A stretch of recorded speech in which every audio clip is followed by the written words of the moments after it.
Welcome to Verbal Pick Radio, where we give you a verbal image of life, and we are everyday people. Like to welcome you all to the show. Today, I would just want to touch bases with Greenleaf. But before I get into Greenleaf, I want to touch bases on Julius Malema of South Africa, which you'll see how that will tie into Greenleaf, and also Colin Kaepernick, which will tie into Greenleaf. And Aretha Franklin's funeral, how disrespectful they were to Minister Farrakhan, how all of this ties into Greenleaf. Now, first, let's get started with Julius Malema. Now, if you haven't heard or seen Julius Malema, you have to check him out. He is, I'd say, an activist, but he's a member of the political body in South Africa, and he speaks out when they hold sessions similar to a court. He once said, "Why are we black Africans wearing those white rigs like we're Europeans?" He said land appropriation should be given back to the original people of Africa. He's the one who Trump spoke ill of, and so many others have spoke ill of. You might have heard his name, or if you mentioning, if you hear South Africa and they say that, and it, matter of fact, it was a big story in the news where they were saying that the South Africans were killing whites and taking land from whites, and kind of find out that wasn't true. What's happening now is the debate. You know, the dialogue is taking place right now. He's saying that, look, how can you have a country with 80% black, but yet you have a Indian person that's over the treasury? And he said when the Indians don't respect or honor the Africans as far as meshing into their culture. Then he goes on to the white people. He's saying, how can you use certain words or take certain positions or stands when this is not your country?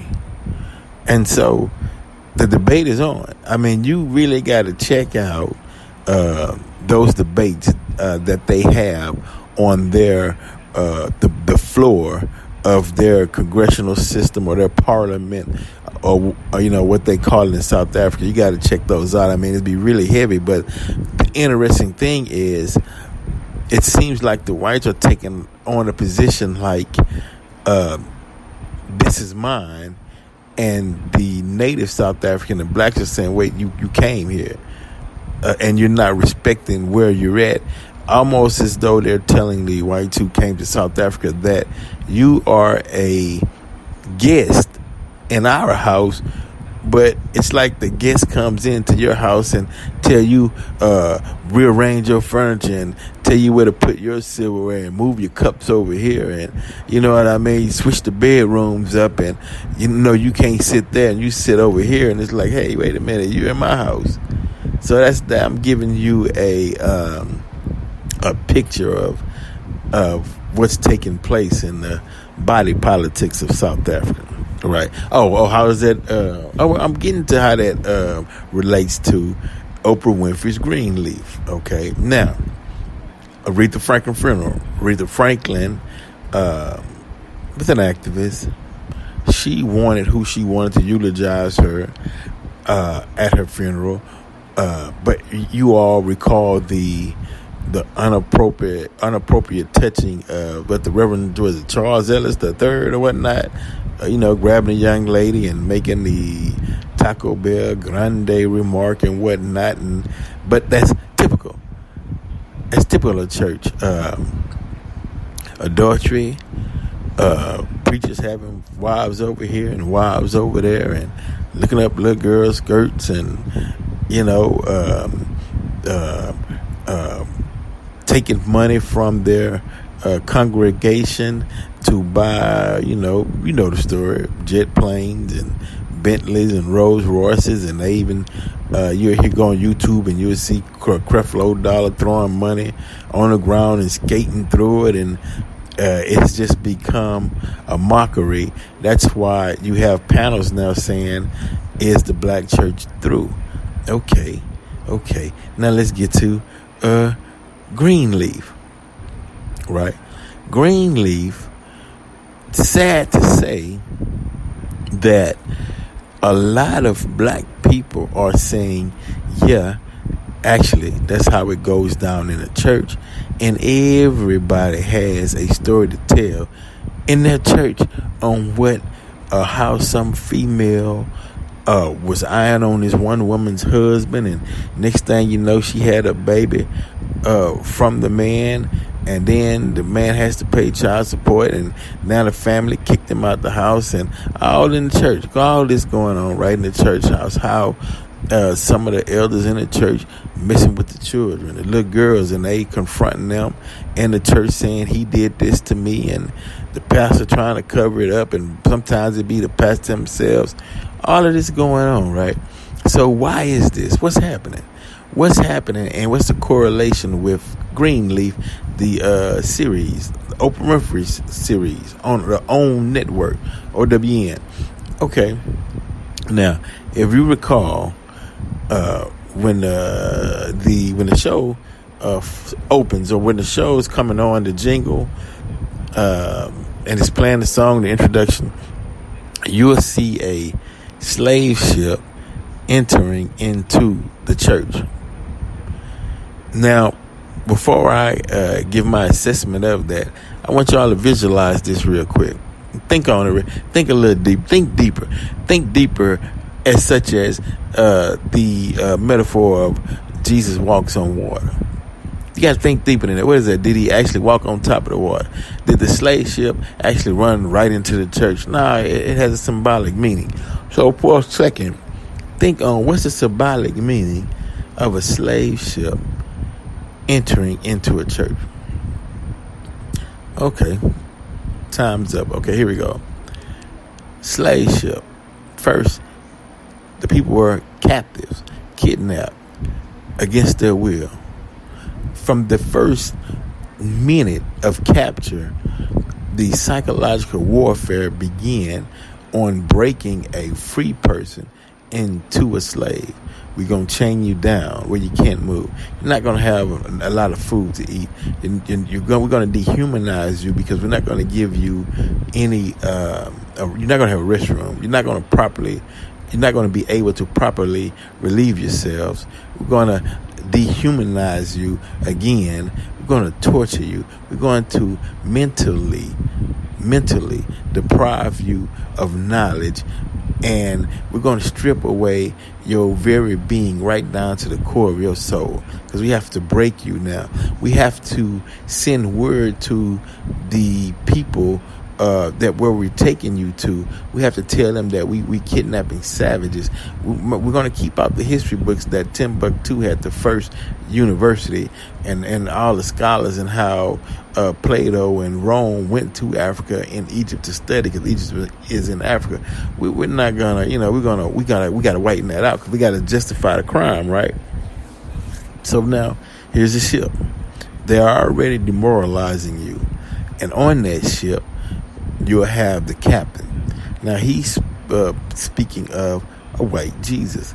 He's already preparing you for a new form of religion. But guess what? The first slave ship was called Jesus.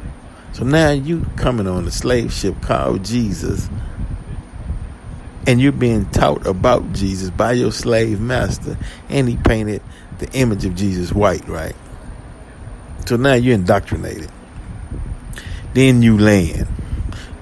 You're not allowed to read or write our language, and forget the language that you knew that was in existence before the English language. We're not going to let you learn that language. We're not going to let you continue to speak your own language. And for a point, until we felt that we dumbed you down enough, then we'll allow you to read the Bible. And only certain passages from the Bible will you be allowed to read. Slave, honor thy master. Slave, if the master is cold, you give him your coat. And slave, don't steal from your master. And slave, work hard for the master. That's all you're going to get. That's it. So we're going to set up this church, right? Now we're going to take the older man, who's been beat down. We're going to take him, and then we're going to make him over the church. We're going to dress him up, put him an old ratted, tatted jacket on, and put him out in front of the people, and he's got to keep beating it into the congregation now, the slave congregation. Slave, obey your master. Slave, honor your master. Slave, don't you steal your master's chicken.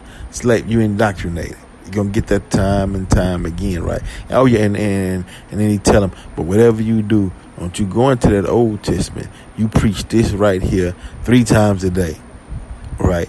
So from the slave ship to the church, and that was it. From the slave ship to the church. Now, the church, in the beginning, wasn't taught any moral standards, because you have to remember, at that time, you couldn't speak proper English, because white folks would say, "Are you being uppity?" You couldn't have standards of. Matter of fact, on some plantations, it wasn't allowed for slaves to get married. So what they did was, it's similar to the Willie Lynch letters. We're gonna keep reinstating, and we're gonna keep this cycle going, and we're gonna be over it, but we're gonna do it right through the church, right? And matter of fact, pastor, if you want this 501c, you want this money in this church, in this big old church, and you want to drive these jet planes, then you do our bidding. You get up there on stage at Aretha Franklin funeral, and you bet not acknowledge the Honorable Minister Louis Farrakhan. Don't you bet not even say his name. And so, hey, there you go. And they didn't. Go back and watch it. The host pastor didn't speak his name. Okay, so now, so from that point on, now you have a church on every corner in the black community, right? But then if you look at the mindset and the condition, it's like, no, look, we indoctrinated these people. You need a place to park your drugs? Psh, they indoctrinated. Park your drugs. You need a place for crime? Yeah, there you go. You want to skip out on building, and you want to make money off renting slumlords? Yeah, but you can park it right there, because they've been conditioned generation after generation to accept these things. And that's where we at today, 2018. So crime, Willie Lynch letters. Put the darker against the lighter. Put the light against the darker. Make them fight each other. Mandingo warriors kill each other. They hate each other. Yeah, you got the wrong color on, I hate you. You from this block, I hate you. Y'all niggas kill each other. And there it go. And it all started from that first slave capture, all the way up through the church. And it's constantly being reinforced every Sunday, some on Wednesdays, some on Fridays, and it's being reinforced. Now, give you an example. Now, white people roll in this, right? Their job is to make sure that they never see you as their equal. Example. White woman officer in Dallas, right? Now, before I say that, police department started from the patty rollers from catching runaway slaves. Now, white woman out in Dallas, Texas, right, says, I walked into the wrong apartment that I thought was my apartment, killed the man. Said she was on the wrong floor and the wrong apartment. Now, that they tested, see, he had to be on drugs, cocaine. She had to be on something. But we're going to see if she's being a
against the black male, and they're not telling us about it.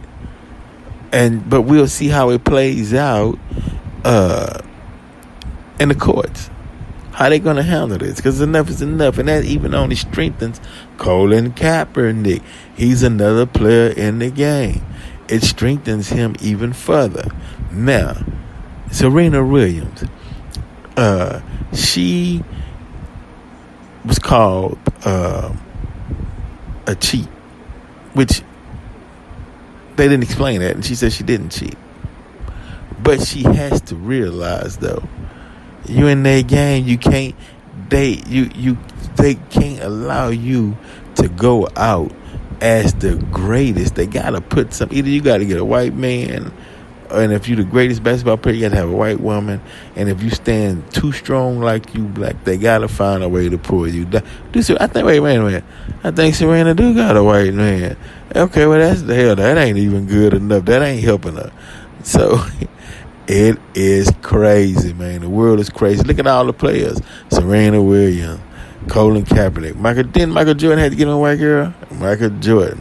I mean, the game is crazy. All the players, Oprah's in it, her series Greenleaf, Julius Melma. And when you sit back and analyze, you got to say, and let's say you be the judge. Who do you feel is right and who do you feel is wrong? And if you feel something is right, what are you personally going to do to make right come to the light? Verbal Pick Radio, we're out.